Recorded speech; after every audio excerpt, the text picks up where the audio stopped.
Velthar stood before the large screen in his command center. His forearms were crossed behind his back as he watched the data flow across the display. The Corvani Empire had found another world to add to their collection. This new planet was called Earth, and the creatures living there called themselves humans. The commander's gray skin showed the scars of many battles. His red eyes had seen 17 different worlds surrender to the might of the Corvani fleet. Today he was looking at number 18. "Show me their military again," Velthar said to his aide. The young Corvani officer pressed several buttons, and videos began to play on the screen. Velthar watched human soldiers march in straight lines. They carried simple metal weapons that shot small pieces of metal. Their ships moved slowly through space using basic rocket engines. Their armor looked thin and weak compared to Corvani battlesuits. "Primitive," Velthar said, shaking his head. "Look how small they are. A human soldier would barely reach my chest." His aide nodded. "Yes, Commander. Our scouts say most humans are only 6 feet tall. They have only 2 arms and no natural weapons like claws or fangs." Velthar turned away. From the screen, he had seen enough. Every species looked dangerous until you compared them to the Corvani. His people stood 8 feet tall, had 4 powerful arms, and skin tough enough to stop small weapons. Their technology was hundreds of years ahead of anything these humans had built. "What do we know about their planet?" Velthar asked. "Earth has many valuable metals. The third planet from their star has good soil for growing food. There are also gas giant planets with fuel we can use," his aide replied, reading from a data pad. "Perfect. Another easy victory for the Empire." Velthar walked to his office and sat behind his metal desk. On the wall hung pictures of all the worlds he had conquered. Soon he would add Earth to that collection. The thought made him feel proud. He was one of the best commanders in the Corvani fleet. 3 days later, Velthar received new orders. The High Command wanted him to meet with human leaders first. It was standard procedure. They would offer the humans a chance to surrender peacefully. Most species chose to give up when they saw how powerful the Corvani were.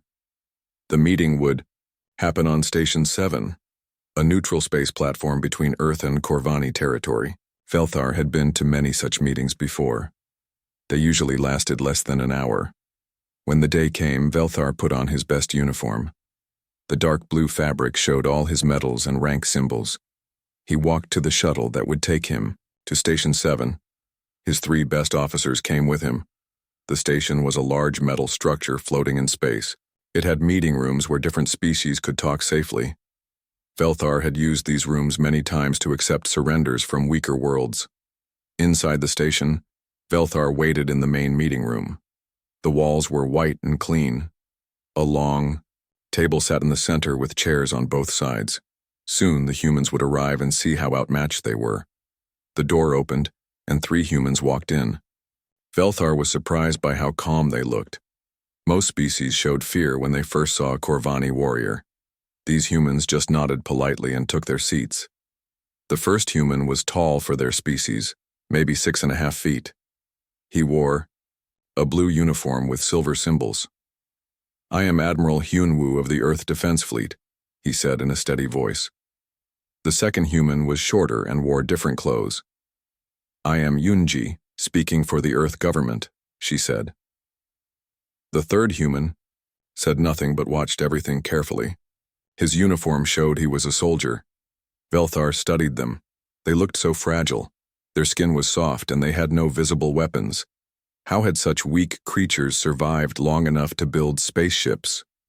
"I am Commander Velthar of the Corvani Empire," he said, his voice deep and threatening. "We have come to discuss your planet's future." Admiral Hyunwoo leaned forward slightly. "We understand your empire is very large. We hope we can find a peaceful solution." Velthar almost laughed. Peaceful solution. That was what they all said at first. "The Corvani Empire has grown by bringing order to the galaxy. Your world has resources we need. Your people can have good lives under our rule." "What exactly does that mean?" Yunji asked. "Simple. You give us control of your planet. You follow our laws. You provide workers for our factories and soldiers, for our armies. In return, we protect you and give you advanced technology. The three humans looked at each other. Velthar had seen this before. They were realizing they had no choice. Soon they would accept, and he could return home with another victory. But Admiral Hyunwoo shook his head. That is not acceptable. Earth governs itself. Our people are free. Velthar felt his anger rise. This always happened with stubborn species. You do not understand. The Corvani fleet has over 2,000 warships. Your entire planet has maybe 50 small vessels. This is not a negotiation. This is us being polite. We appreciate the politeness, Yoonji said, but our answer remains no. The commander stood up to his full height. His shadow fell across the small humans. Look at me. Look at what you are refusing. I have conquered 17 worlds. My people are stronger, faster, and smarter than yours. Our weapons can destroy cities. Our armies cannot be stopped. Admiral Hyunwoo stood up as well. Even though he was much smaller than Velthar, he did not look afraid. Commander, we have looked at your record. We know what you can do. But you should also know something about humans. What could I possibly need to know about your weak species? We choose our battles very carefully. When we fight, it is because we believe in something worth fighting for. Velthar laughed, a harsh sound that echoed in the room. Belief will not stop plasma cannons. Honor will not destroy battle cruisers. You are being foolish.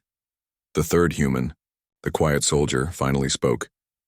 Commander, may I ask you something? Speak.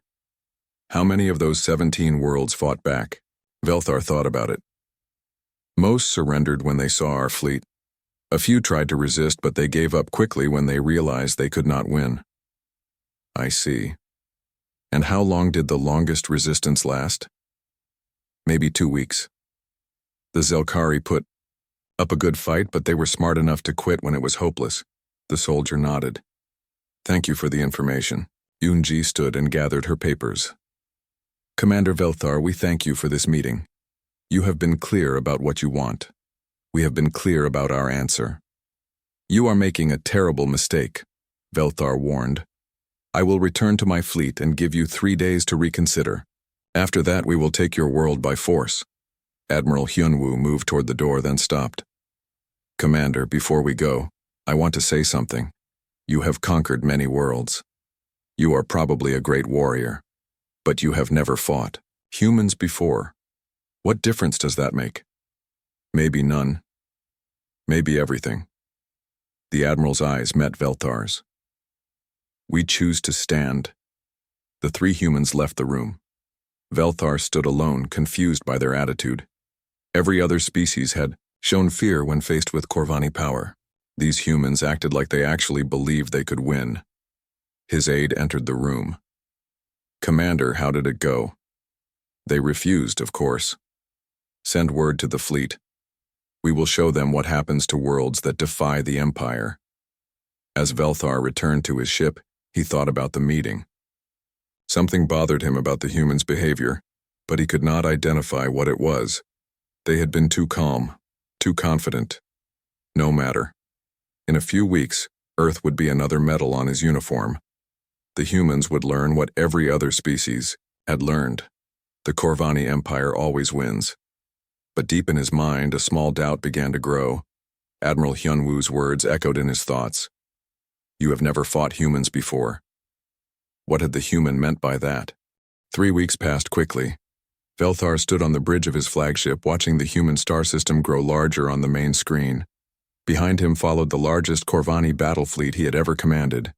50 heavy warships, 200 smaller vessels, and enough firepower to glass an entire planet. The plan was simple and had worked many times before. They would attack the outer human colonies first. When the humans saw their mining stations destroyed, they would realize how hopeless their situation was. Most species surrendered after losing their first outpost. Commander, we are approaching the first target, his weapons officer reported. Velthar looked at the tactical display. Titan Station orbited around a gas giant planet. The human base was small, just a mining operation with maybe 300 workers. Intelligence said it was defended by only 2 small patrol ships and basic weapons. Perfect. We will make an example of this place. Open communications to all ships. The fleet communication system activated. Velthar's voice reached every Corvani, captain in the attack force. Warriors of the Empire, today we add another world to our territory. These humans think they can stand against us. We will show them the price of defiance. Attack Formation 7. Disable their defenses but leave the station mostly intact. I want survivors to spread word of what they saw. The Corvani ships moved into position around Titan Station. Velthar expected to see human vessels fleeing or trying to surrender. Instead, he watched something unexpected happen. The two human patrol ships moved directly toward his fleet. They were tiny compared to Corvani warships, like insects flying at giants. But they came straight ahead, weapons charging. Sir, the human ships are targeting our lead cruiser, the sensor officer reported. Velthar frowned. Are they insane? Those ships cannot even dent our armor. Captain Jin Ho commanded the human defense. His voice came over the communication system, speaking to his own people. All defenders, this is Jin Ho. They want our home. Let's show them what it costs to take it. The human patrol ships opened fire first. Their weapons were primitive but accurate. Energy beams struck the Corvani lead ship, causing minor damage. The attack was hopeless, but the humans kept firing. Return fire, Velthar ordered. Disable those ships. Corvani plasma cannons lit up space. The first human ship took several hits and began spinning out of control. But instead of trying to retreat or surrender, it turned straight toward the nearest Corvani vessel. Sir, that human ship is on a collision course, the navigation officer called out. They are going to ram us? Velthar could not believe it. All ships, evasive action. The damaged human patrol ship slammed into a Corvani destroyer. The explosion was massive, damaging both vessels. The destroyer survived but would need major repairs. The human ship was completely destroyed. The second human patrol ship saw what happened and immediately did the same thing. It charged directly at another Corvani vessel, ignoring all weapons fire. This ship also managed to ram its target before being destroyed. Velthar stared at the tactical display. In less than 5 minutes, the humans had managed to damage 2 of his ships. Not destroy them, but cause real problems. No species had ever accomplished that during what should have been a simple demonstration of power. Continue the attack, he ordered. Target the station directly. Titan Station began firing all its weapons at the Corvani fleet. The humans had turned their mining equipment into crude cannons. Industrial lasers meant for cutting metal now targeted warships.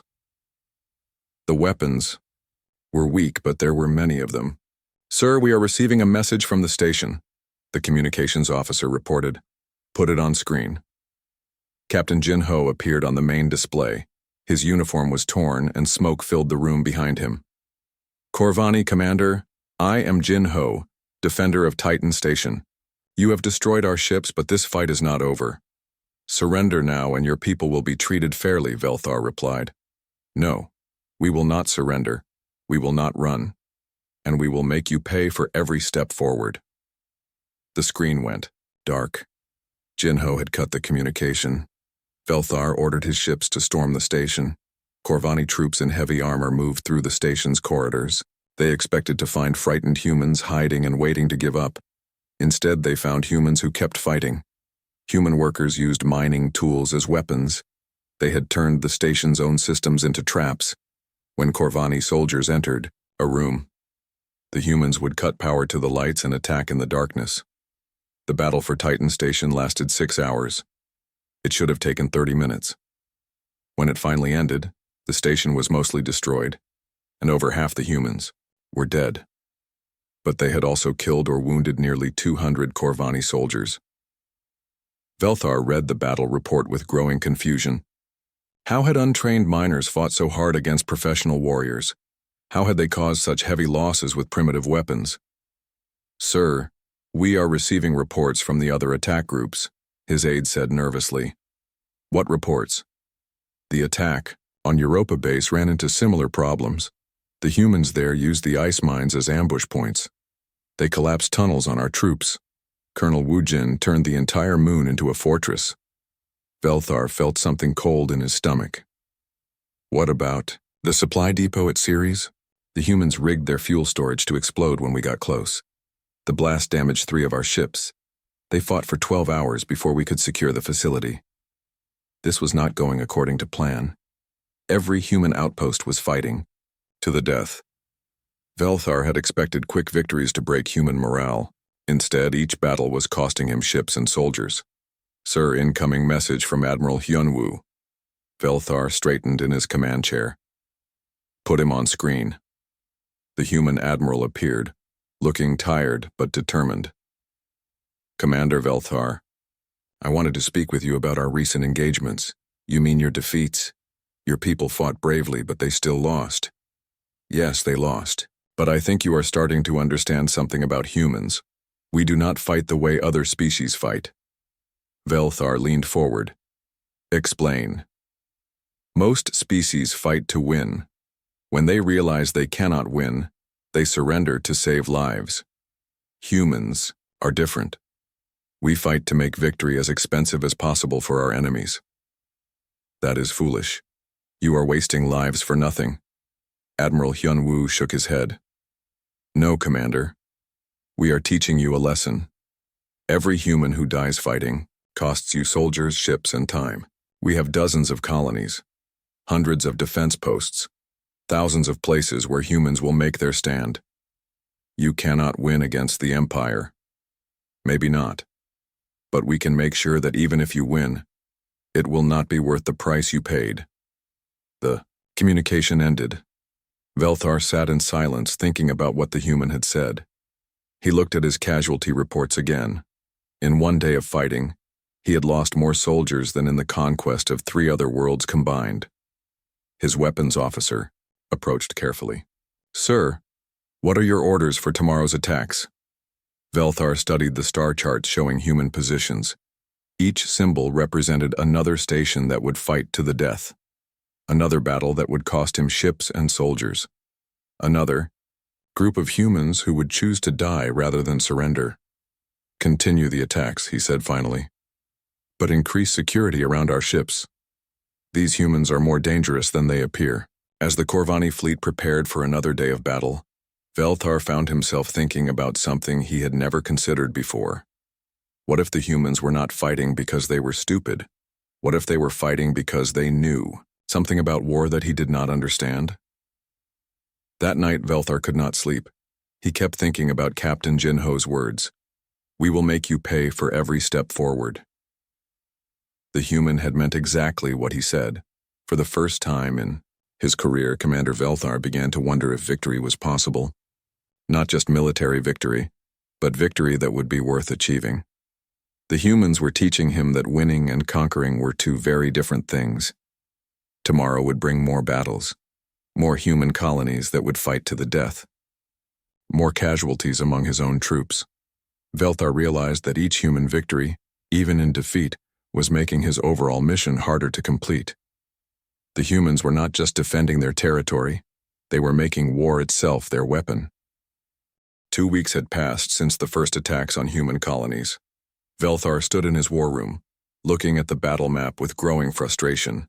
Red markers showed Corvani victories, but each victory had cost more than expected. What should have been a quick campaign was turning into a long, bloody struggle. The human colonies were not falling as planned. Every outpost, every mining station, every small base fought like their lives depended on it. Because they did. Report, Velthar ordered his intelligence officer. Sir, we have taken 14 human positions in the last 2 weeks, but our casualties are now at 30%. We have lost 6 destroyers and had major damage to 12 other ships, 30% casualties. Velthar had conquered entire worlds with less than 5% losses. Something was very wrong with this campaign. What about their main defenses? The humans have pulled back their remaining forces to protect the inner colonies. They seem to be buying time to strengthen their positions around Earth itself. Velthar nodded grimly. He was beginning to understand human strategy. They were not trying to win individual battles. They were trying to bleed his fleet slowly, making each victory cost more than the last. The door opened and his aide entered quickly. Sir, urgent report from Colonel Wu Jin's position at Europa Base. What now? The humans have turned the entire moon into a trap. Colonel Wu Jin used their ice mining tunnels to create ambush points throughout the base. Our forces think they have cleared an area. Then humans appear from hidden passages in the ice. Felthar pulled up the tactical display for Europa base. The human base was built inside a moon made mostly of ice. What had looked like a simple target was actually a maze of tunnels and hidden chambers. How many troops do we have trapped? Nearly 500. They control the surface, but the humans keep attacking from below. Every time our soldiers try to rest, humans emerge from the ice and strike. This was exactly what Admiral Hyun Woo had warned him about. The humans were not fighting fair battles. They were using their knowledge of their own territory to make every victory painful. Send reinforcements to Europa base, and tell our troops to seal off the tunnel entrances. Sir, there are hundreds of tunnel entrances. It would take days to find them all. Felthar felt his anger growing. The humans were making him waste time and resources on what should have been simple objectives. Then blow up the tunnels, collapse the whole network. That could kill our own troops who are already inside. The commander paused. He was actually considering sacrificing his own soldiers just to deal with human tactics. What was happening? To him, another report arrived from a different battle site. Engineer Hee Jin at Asteroid Base 7 had turned mining equipment into weapons that could damage Corvani armor. Industrial lasers designed to cut rock were being used to cut through military-grade protection. How are they doing this? Felthar demanded. Their technology is supposed to be primitive. His science officer looked uncomfortable. Sir, the humans are very good at adapting existing tools for new purposes. They take equipment meant for one job and modify it for fighting. All species try to improvise weapons during war. Not like this, sir.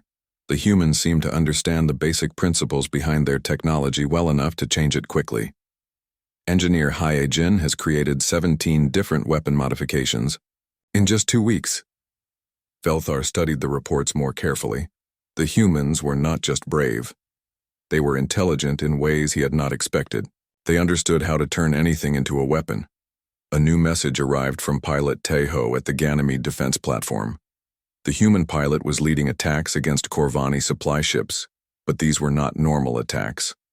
Taeho was targeting specific systems on each ship to cause maximum damage with minimum force. Sir, this human pilot seems to know exactly where to hit our vessels to disable them most effectively, the tactical officer reported. How is that possible? Our ship designs are classified. We think they are studying our ships during combat. Every time they attack, they learn more about our weaknesses. Felthar felt a chill run through his body. The humans were not just fighting, they were learning. Every battle taught them more about how to hurt Corvani forces. He decided to review human military history. If he was going to fight these creatures effectively, he needed to understand them better. What he found in the historical records shocked him. Humans had been fighting each other for thousands of years. Not just simple conflicts, but massive wars involving millions of soldiers and incredibly destructive weapons. They had developed strategies and tactics that other species had never needed to create. One document particularly disturbed him. It described something humans called total war, the idea that entire civilizations could be mobilized for fighting. Every factory, every resource, every citizen could become part of the military effort. Get me Admiral Hyun Woo, Felthar ordered. The human admiral appeared on the communication screen. He looked tired, but his eyes were still sharp and determined. Commander. Felthar, how can I help you? I have been reading about human history. Your species has fought many wars against itself. Yes, we have. Too many wars. That is why we now try to choose peace whenever possible. But when you cannot choose peace? Admiral Hyunwoo was quiet for a moment. When we cannot choose peace, we remember everything we learned from all those wars. Is that what you are doing now? Using knowledge from your own wars? Commander, humans have spent thousands of years learning how to fight efficiently. We studied every aspect of warfare because our survival depended on it. We learned how to use terrain, how to adapt technology, how to make every battle cost our enemies more than they expected. Velthar felt something he had never experienced before in combat. Doubt. Real doubt about whether he could win. Are you threatening me, Admiral? No, Commander. I am trying to help you understand what you are facing. Your people are great warriors, but you fight for conquest and glory. Humans fight for survival and protection. These are very different kinds of fighting. The screen went dark. Admiral Hyunwoo had ended the communication. Velthar sat alone, in his command center, thinking about what he had learned. The humans were not just another species to conquer. They were something he had never encountered before, a people who had become experts at war and then chosen to be peaceful. Reports continued to arrive from around the human system. Commander Yujin at Luna Base was coordinating orbital bombardments, using Earth's own satellites as weapons. Captain Minho was leading fighter attacks that targeted specific weak points on capital ships.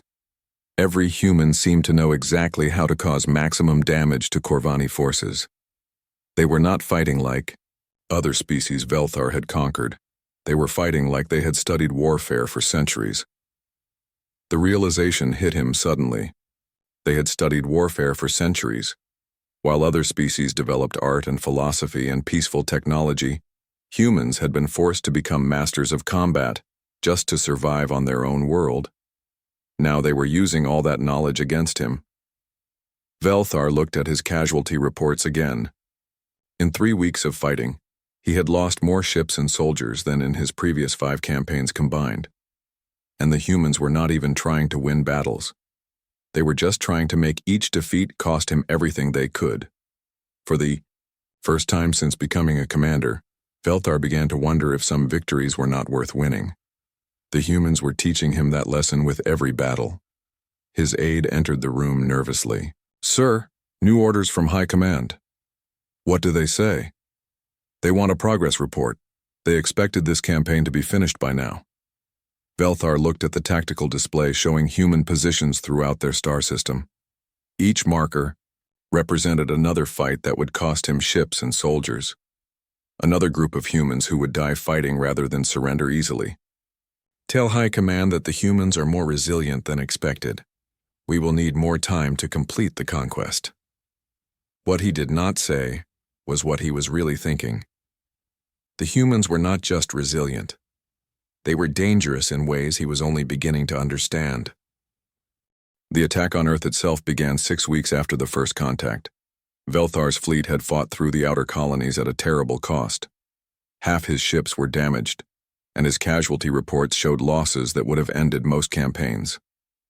But the Corvani High Command demanded results, so the attack continued.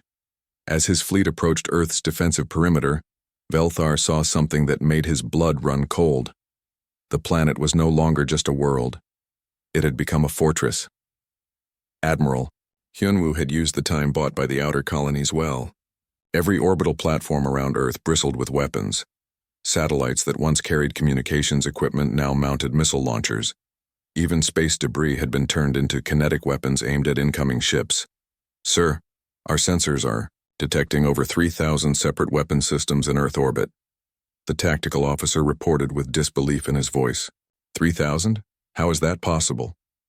"The humans have weaponized everything, sir. Communication satellites, weather monitors, space stations, even old rocket boosters. They have turned their entire orbital infrastructure into a defensive network." Velthar studied the tactical display. Red dots showed weapon positions in a complete sphere around the planet. There was no safe approach route. Any ship that tried to reach Earth would face continuous fire from multiple directions. Begin the attack. All ships, maximum firepower. The Corvani fleet opened fire on the human defenses. Plasma cannons and particle beams struck the nearest orbital platforms. Several human weapon systems exploded in bright flashes, but more immediately took their place. Then the humans began shooting back. The volume of defensive fire was unlike anything Velthar had ever seen.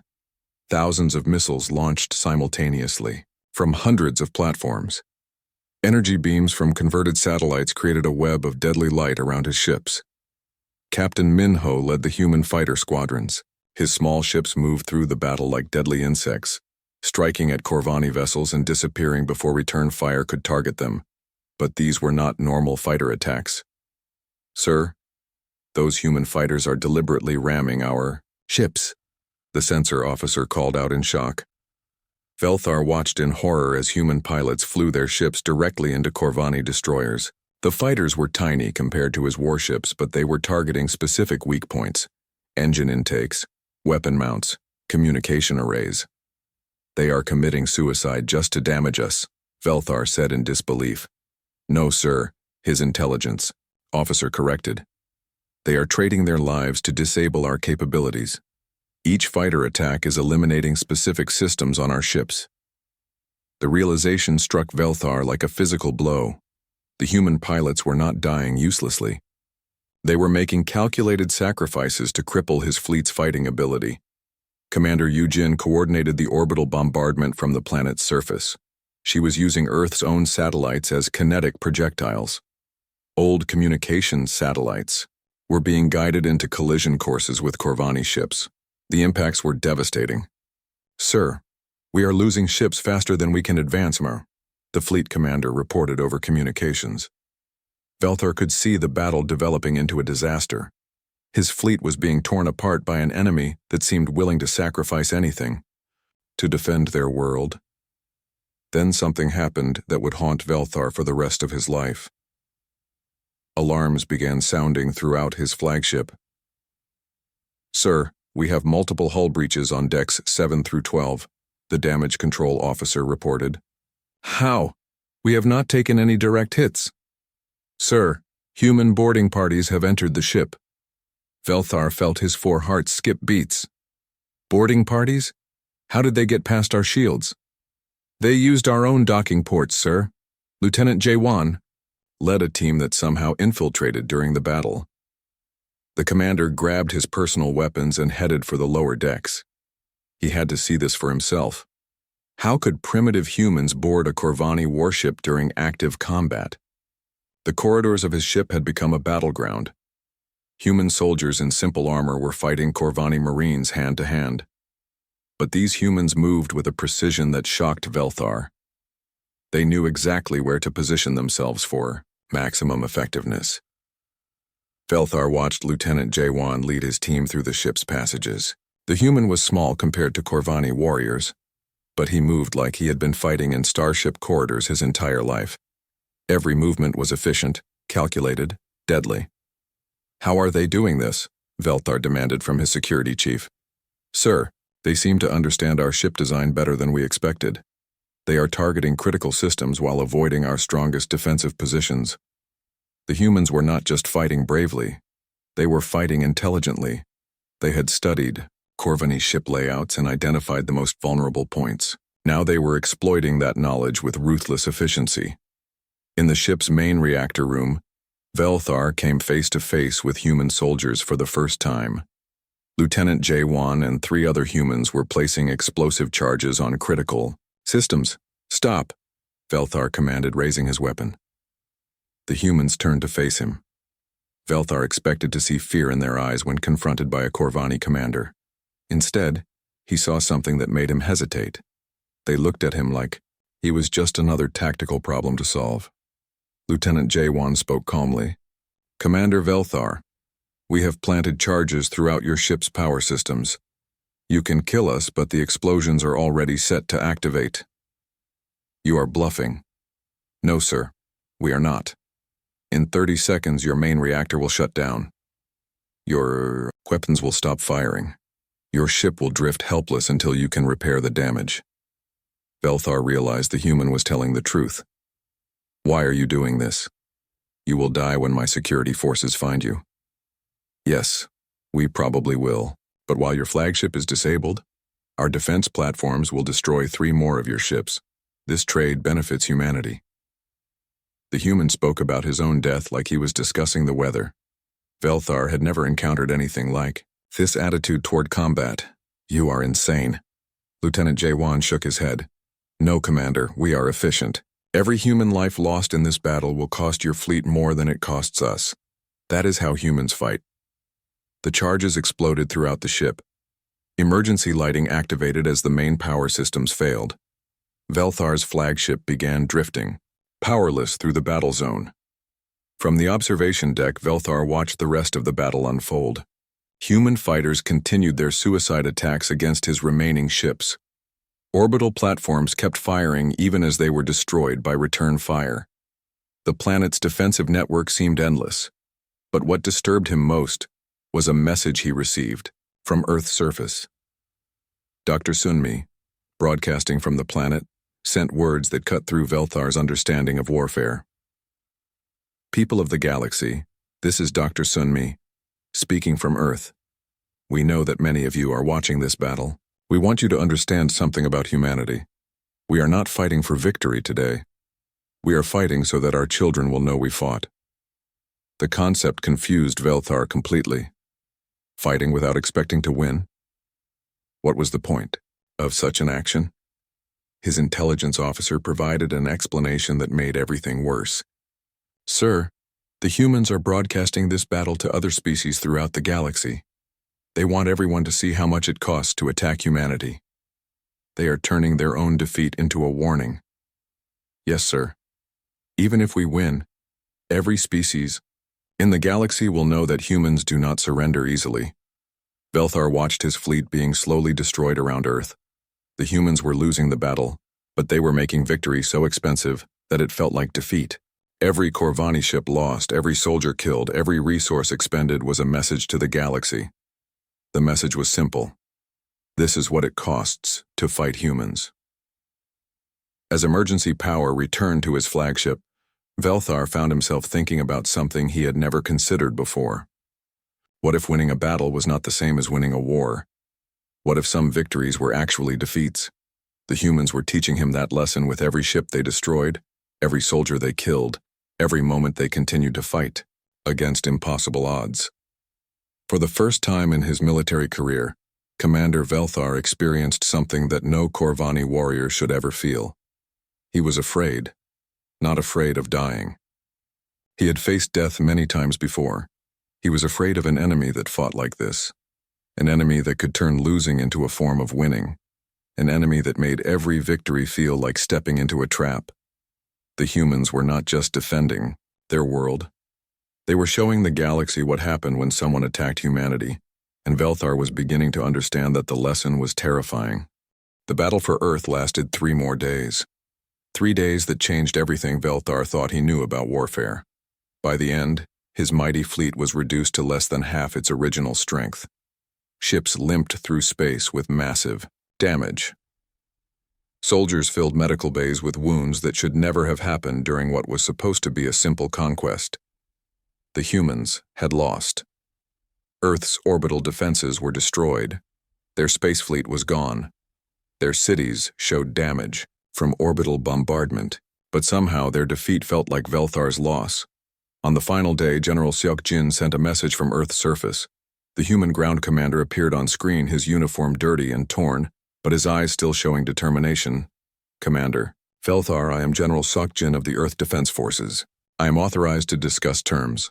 Velthar expected to finally hear a surrender. Are you ready to accept Corvani rule? No, Commander. I am here to offer you a choice. You are offering me a choice? Your planet is defeated. General Seok-jin nodded. Yes, we have lost this battle. Our orbital defenses are gone. Our fleet is destroyed. But I want you to understand what winning this battle has cost you, and what occupying Earth will cost you. The general activated a tactical display. Your fleet began this campaign with 50 capital ships and 200 smaller vessels. You now have 23 capital ships and fewer than 80 smaller vessels still capable of fighting. Velthar felt uncomfortable hearing his losses listed so clearly. You started with over 50,000 troops, General Seok-jin continued. You now have fewer than 20,000 who are not dead or seriously wounded. Get to your point, human. My point is this. Conquering Earth cost you more than conquering your last 10 worlds combined. And the fighting has not ended. What do you mean? Commander, do you really think humans will stop fighting just because you control our planet? We have 6 billion people on Earth. Millions of them know how to fight. They have access to industrial equipment that can be turned into weapons. They know the terrain perfectly. Velthar began to understand what the human was suggesting. You are talking about guerrilla warfare. Yes. Every day you occupy Earth, humans will attack your soldiers. Every night humans will sabotage your equipment. Every week humans will find new ways to make your victory cost more than you can afford. General Seok Jin brought up another display showing Earth's major cities. You have conquered the orbital defenses, but you have not conquered the planet. To do that, you would need to station troops in every city, guard every factory, patrol every road. How many soldiers do you have left for that job? The question hit Velthar like a physical blow. He had barely 20,000 troops remaining. Earth had hundreds of major cities and thousands of smaller settlements. He would need 10 times as many soldiers just to maintain basic control. Furthermore, General Seokjin continued, Earth is not alone. We have colonies on dozens of worlds, mining stations throughout this system, research bases in deep space. All of them have seen what happened here. All of them now know that the Corvani Empire can be hurt. Velthar realized what the human was really saying. You are threatening to spread this type of resistance. Not threatening, Commander, promising. Every human settlement will now fight the way Earth fought. Your empire has shown the galaxy that you can be defeated, even when you win. The communication screen switched to show Admiral Hyunwoo, who had somehow survived the battle. The human admiral looked exhausted but spoke with quiet confidence. Commander Velthar, when this battle began, you thought you were conquering a primitive world. Now you know better. Humans are not primitive. We are experienced. Experienced at what? At war, Commander. At the kind of warfare that destroys civilizations. For thousands of years, humans fought each other using every weapon, every tactic, every strategy we could develop. We became very, very good at killing efficiently. Admiral Hyunwoo leaned forward on the screen. Then we decided to stop. We chose peace not because we were weak, but because we knew what our strength could do. We sought cooperation not because we had to, but because we wanted to. What is your point, Admiral? My point is that you have reminded us of something we tried to forget. You have reminded us that sometimes peace is not an option. Sometimes civilized people have to remember how to be uncivilized. The screen switched again, showing Sergeant Da-eun leading human ground forces through the ruins of a city. She was coordinating attacks against Corvani occupation troops with the same precision that had characterized the entire human defense. Watch her, Commander, Admiral Hyunwoo said. Sergeant Da-eun is showing your soldiers how humans really fight when they have no choice. She is using tactics developed during our own wars, adapted for fighting against superior technology. Velthar watched the human sergeant direct her troops in attacks that seemed to come from nowhere and disappear just as quickly. His occupation forces were being picked apart by an enemy they could barely see. This is what you have won, Commander. The right to fight this kind of war for years or decades. The right to lose soldiers every day to an enemy that knows this terrain better than you ever will. The final message came from Dr. Sunmi, still broadcasting from somewhere on Earth's surface. Her words carried across space to reach every intelligent species in the galaxy. People of the stars, this is Dr. Sunmi speaking from Earth. The battle for our world is over, but the lesson is just beginning. Today you have seen what it costs to attack humanity. You have seen what happens when peaceful people are forced to remember war. She paused, and when she continued, her voice carried a warning that made Velthar's skin crawl. We did not want this fight. We sought friendship and cooperation with all species. But we have been forced to show the galaxy who we really are. We are not a warrior race like the Corvani. We are something much more dangerous. We are a species that spent millennia learning to wage total war, then chose to be peaceful anyway. Dr. Sunmi's final words echoed through Velthar's command center. When threatened, we remember everything we learned, every tactic, every strategy, every way to make our enemies pay for their aggression. This is our gift to the galaxy, the knowledge of what it truly costs to fight humanity.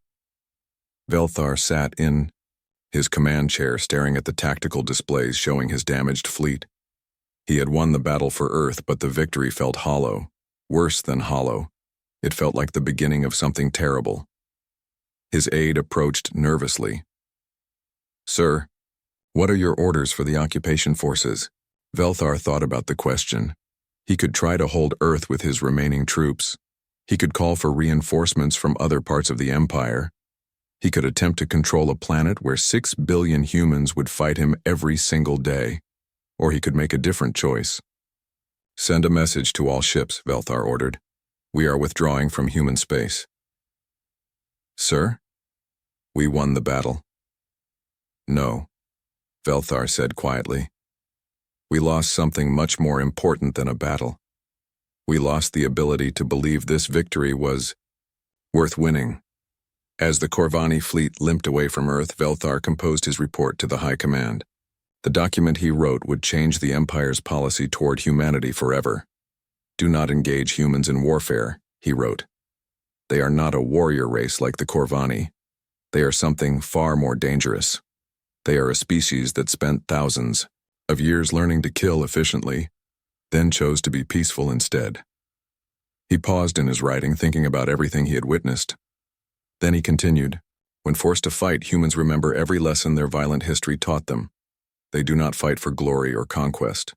They fight to make their enemies understand that attacking humanity carries a price. No victory is worth paying." Velthar concluded his report with words that would echo through Corvani military academies for generations.